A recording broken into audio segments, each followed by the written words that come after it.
உலகம் முழுவதும் வாழக்கூடிய ஸ்ரீ குபேரன் டிவி நேயர்கள் அனைவருக்கும் உங்கள் தாம்பரம் ஸ்ரீ வாராகி ஈசனேசன் சுவாமியுடைய நல்லாசிகள், வாழ்த்துக்கள். ஜெய் வாராகி, ஜெய் ஜெய் வாராகி. பொதுவாக ஒரு மங்கள சொல் உண்டு, தை பிறந்தால் வழி பிறக்கும் அப்படின்னு. ஏன் அப்படி சொல்கிறாங்கன்னா, காலபுருஷனுக்கு 10வது வீடாக இருக்கக்கூடிய மகர ராசிக்கு சூரியன் பிரவேசம் செய்யக்கூடிய அற்புதமான நன்னாள். கர்மாதிபதி சனி பகவான் தலையெழுத்து ஒரு இந்த பூமியில் ஒரு உயிரினம் பிறக்குதுன்னா அது ஆணோ பெண்ணோ அல்லது குழந்தையோ வாலிப பருவமோ எதுவாக இருந்தாலும் அவனுடைய கர்மா என்ன, அவனுடைய பாவத்துவம் என்ன, அவன் என்ன அனுபவிக்கணும், எதுக்காக பிறந்திருக்கிறான் அப்படின்னு தீர்மானிக்கக்கூடியவர் சனி பகவான். அதை கிட்ட இருந்து செயல்படுத்தக்கூடியவர் சூரிய பகவான். அவங்க 2 பேரும் சந்திக்கக்கூடிய அந்த அதனால தான் 10ஆம் இடம் கர்மஸ்தானம்னு வச்சாங்க. அப்போது இங்கே பார்த்தீங்கன்னாக்கா சனியுடைய வீட்டுக்கு சூரியன் செல்லக்கூடிய மாதம் தை மாதம். செவ்வாய் ஆட்சி உச்சம் இருக்கக்கூடிய ஒரு அற்புதமான ராசி. அப்படியாக இந்த மாதம் தை மாதம் நல்லபடியாக பிறந்திருக்கு, புது வருஷம் பிறந்திருக்கு. இந்த புது வருஷம் பிறந்ததோடு மட்டும் இல்லாமல் இந்த தை மாதத்தில் 2-3 நல்ல விஷயங்கள் நடக்குது. இந்த தை மாத ராசி பலனை நம்ம எப்படி பார்க்க போகிறோம், எப்படி கணிக்க போகிறோம்னாக்கா, தை மாதம் 5, 6, 7 3 நாட்கள், ஆங்கில தேதி 19, 20, 21. இந்த 3 நாட்களும் தை மாதம் 5, 6, 7 இந்த 3 நாட்களும் 5 கிரக சேர்க்கை நடைபெறுகிறது. அப்போ இந்த தை மாதம் இந்த 3 தேதியில் பிறக்கக்கூடிய குழந்தைகள் அற்புதமாக இருக்கும், யோகமாக இருக்கும். யாரெல்லாம் டெலிவரி வச்சுருக்கிறாங்களோ அவங்க ஒரு 2 தேதியை முன்ன பின்ன கூட சேர்ந்து வச்சுக்கலாம். ஏன்னா செவ்வாய் உச்சம் அஸ்தங்கமாயிட்டார், அது வேற ஒரு விஷயம். செவ்வாய் உச்சம் பெற்று அஸ்தங்கமாகியிருக்கிறார். 5 கிரக சேர்க்கை இந்த தை மாதத்தில் 5 கிரக சேர்க்கை நிகழுது 3 நாட்கள். அதன் பிறகு 4 கிரக சேர்க்கையாகவே தை மாதம் முழுவதும் ஓடுது. செவ்வாய் சூரியன் சுக்கிரன் புதன். அப்போ இந்த தை மாதம் முழுவதுமே 4 கிரக சேர்க்கை அதிசிறப்பாக இருக்குது. இதில் 2 விஷயம், ஒன்று சூரியன் இருப்பது, இன்னொன்று செவ்வாய் உச்சம் பெறுவது. அப்போ இந்த தை மாதத்தை பொறுத்த வரையிலும் பல அதிசயங்கள் உங்கள் வாழ்க்கையில் நீங்கள் எதிர்பார்க்கக்கூடிய பல அதிசயங்கள், அல்லது நீங்கள் ரொம்ப பிரம்ம பிரயத்தனம் பண்ணுறீங்க, ஒரு வறுமையில் இருக்கிறீங்க, ஒரு கஷ்டத்தில் இருக்கிறீங்க, ஒரு நெருக்கடியில் இருக்கிறீங்க, ஒரு காம்ப்ளிகேட்டடான ஒரு சுச்சுவேஷனில் இருக்கீங்க, அல்லது ஏதோ ஒரு குடும்ப சூழ்நிலை, பசங்களை பற்றிய கவலைகளாக இருக்கலாம், பிள்ளைங்க சொல்கிற வச்சு கேட்காததாக இருக்கலாம், ஏதோ ஒரு காம்ப்ளிகேட்டட் ஒரு பிஸ்னஸாக இருக்கலாம், ஒரு லோனாக இருக்கலாம், சம்திங் ராங். அப்போ அந்த மாதிரி ஒரு காம்ப்ளிகேட்டடான ஒரு மனக்குழப்பம் அல்லது ஒரு கடுமையான சுச்சுவேஷனில் கால சூழ்நிலையில் இருக்கக்கூடிய உங்களுக்கு இந்த தை மாதம் ஒரு மிகப்பெரிய அதிசயமாக அமையப்போகிறது. ஏன்னா இந்த 4 கிரக சேர்க்கை 5 கிரக சேர்க்கையெல்லாம் டோட்டலாக உங்களை சேஞ்ச் பண்ணி கொடுத்துரும் லைஃப்பை. அப்போ நீங்கள் எந்த மாதிரி வழிபாடுகள் செய்யலாம்? வீரபத்திரர் வழிபாடு செய்யலாம். உங்கள் ஊருக்கு அருகாமையில் வீரபத்திரர் ஆலயங்கள் இருக்குமே. ஆனால் வீரபத்திரர் ரொம்ப ரேர். ஏதோ ஒரு சில ஆலயங்களில் தான் வீரபத்திரர் சன்னதி இருக்கும். இப்போ கூட நான் நியர்பையாக ஏதோ ஒரு கோவிலுக்கு போயிட்டு வந்தேன். சங்கரன் கோவில் பக்கத்தில் கரியவளம்பேட்டைன்னு ஒரு ஊருன்னு நினைக்கிறேன், ஐ திங்க். அங்கே அந்த வீரபத்திர சன்னதி வாசல்லே இருக்குது. சங்கரன் கோவிலே கூட வீரபத்திர சன்னதி இருக்குதுன்னு நினைக்கிறேன். அப்போது இந்த தை மாதம் பொதுவாக மிகப்பெரிய ஒரு நெருக்கடியில் இருக்கிறீங்க, ஒரு கஷ்டத்தில் இருக்கிறீங்கன்னா நீங்கள் வணங்க வேண்டிய தெய்வம், அதிர்ஷ்டமான தெய்வம் வீரபத்திர சாமி. அப்புறம் நிச்சயமாக உங்கள் அனைவருடைய வாழ்விலும் மிகப்பெரிய நல்ல மாற்றங்கள் காத்திருக்குது. உங்கள் அனைவருடைய வாழ்க்கையில் நீங்கள் வேர்ல்டு வைடு எங்கே இருந்தாலும் சரி தான், நீங்கள் எந்த சுச்சுவேஷன்ஸ் இல்லை எந்த மாதிரியான பொசிஷனில் இருந்தாலும் சரி தான், உங்களுக்கு என்ன நீடு, டிஃப்ரெண்ட்டான நீட்ஸ் இருக்கும், டிஃப்ரெண்ட்டான ஒப்பீனியன்ஸ் இருக்கும். ஸோ உங்களுடைய தேவைகள் எதுவாக இருந்தாலும் கவலை வேண்டாம் அன்பு பக்தர்களே. இந்த தை பிறந்துடுச்சு, இனிமேல் உங்கள் வாழ்க்கைக்கு நல்ல காலம் பிறக்க போகுது. தை எப்படி பிறந்தா தை பிறந்தா வழி பிறக்கும்னு சொல்கிறாங்களோ அதே போல் உங்கள் வாழ்க்கைக்கு நல்ல காலம் பிறக்க போகுது. வாருங்கள், உங்கள் ராசிக்கு என்ன நடக்குதுன்னு பார்க்கலாம். அன்பார்ந்த மேஷ ராசி அன்பர்களே, இந்த 5 கிரக சேர்க்கைன்னு சொன்னேன். இதனால் அதிக லாபம் பெறக்கூடியவர்கள் மேஷ ராசி அன்பர்கள். பொதுவாக மேஷ ராசி அன்பர்களுக்கு இப்போ நிறைய ஹெல்த் இஷ்யூஸ் வந்திருக்கு. அது குறிப்பாக பெண்களுக்கு பிரஸ்ட் கேன்சராக இருக்கலாம், அல்லது யூட்ரஸ் ப்ராப்ளமாக இருக்கலாம், இல்லை ஹெல்த்து ரிலேட்டடாக வரக்கூடிய ப்ராப்ளம்.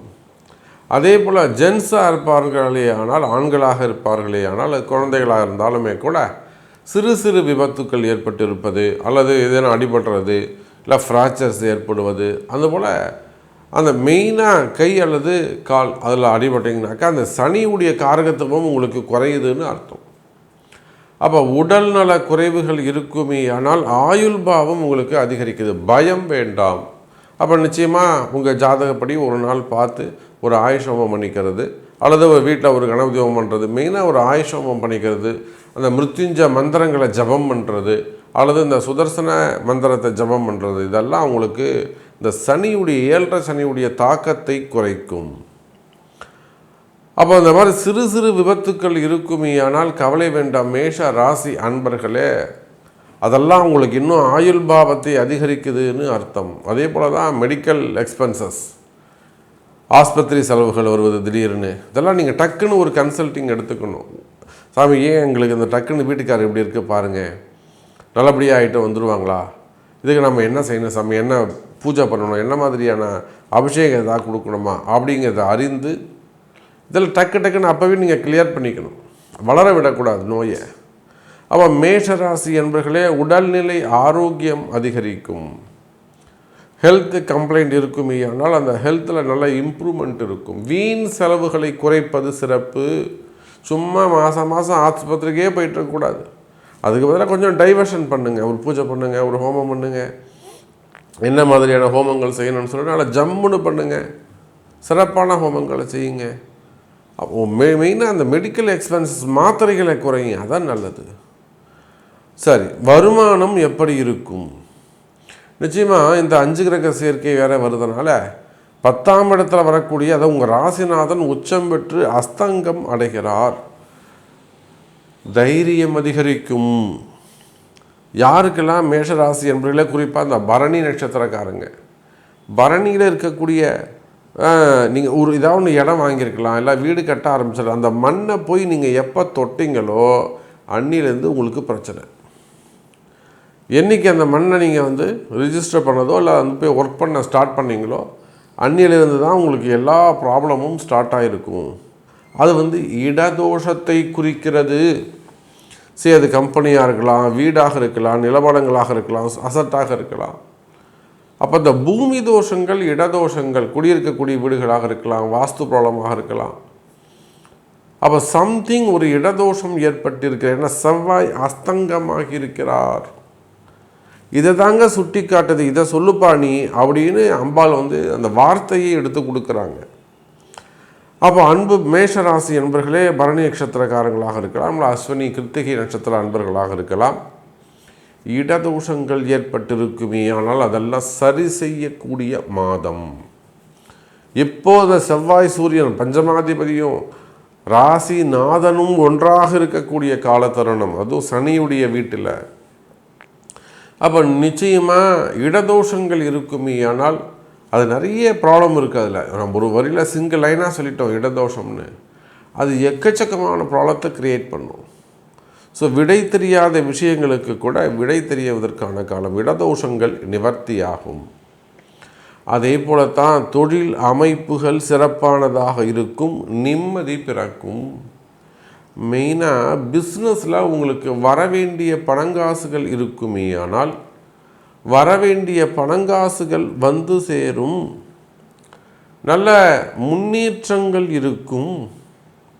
இன்னும் சொல்லப்போனால் எனதொருமை மேஷ ராசி என்பவர்களே, செய்தொழிலில் நல்ல முன்னேற்றங்கள் இருக்கும். கம்பெனியாக இருக்கலாம், ஃபேக்ட்ரியாக இருக்கலாம், அல்லது டெக்ஸ்டைல் பிஸ்னஸாக இருக்கலாம், ஷோரூம்ஸாக இருக்கலாம், அல்லது கால்நடை பண்ணைகள், கோழி பண்ணைகள், முட்டை பண்ணைகள், அது மாதிரிலாம் வச்சு நடத்தக்கூடியவங்க, டிரான்ஸ்போர்ட்டு, லாரி டிரான்ஸ்போர்ட் பண்ணக்கூடியவங்க, தேங்காய் பிஸ்னஸ் பண்ணக்கூடியவங்க, தோப்புகள் வச்சு நடத்தக்கூடியவங்க, விவசாய பெருமக்கள், எக்ஸ்போர்ட் இம்போர்ட் பண்ணக்கூடியவங்க, கார்மெண்ட்ஸ் வச்சு நடத்தக்கூடியவங்க, மெடிக்கல்ஸு, டாக்டர்ஸ், மெயினாக டாக்டர்ஸை நம்ம சொல்லணும். டாக்டர்ஸு, ஹாஸ்பிட்டல்ஸு, ஸ்கூல்ஸ் வச்சு நடத்தக்கூடியவங்க, எஜுகேஷன் செக்டர்ஸு.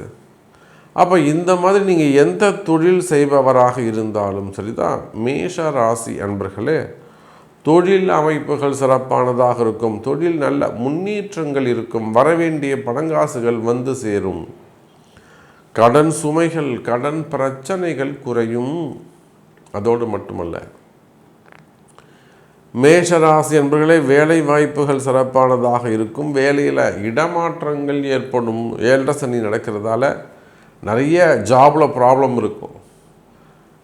ஒரு விஷயம் நல்லா ஸ்ட்ராங்காக சொல்கிறேன், நீங்கள் வேலையை விடுவதாக இருந்தால் வேலையில் எவ்வளோ வேணும்னாலும் கஷ்டம் இருக்கலாம்.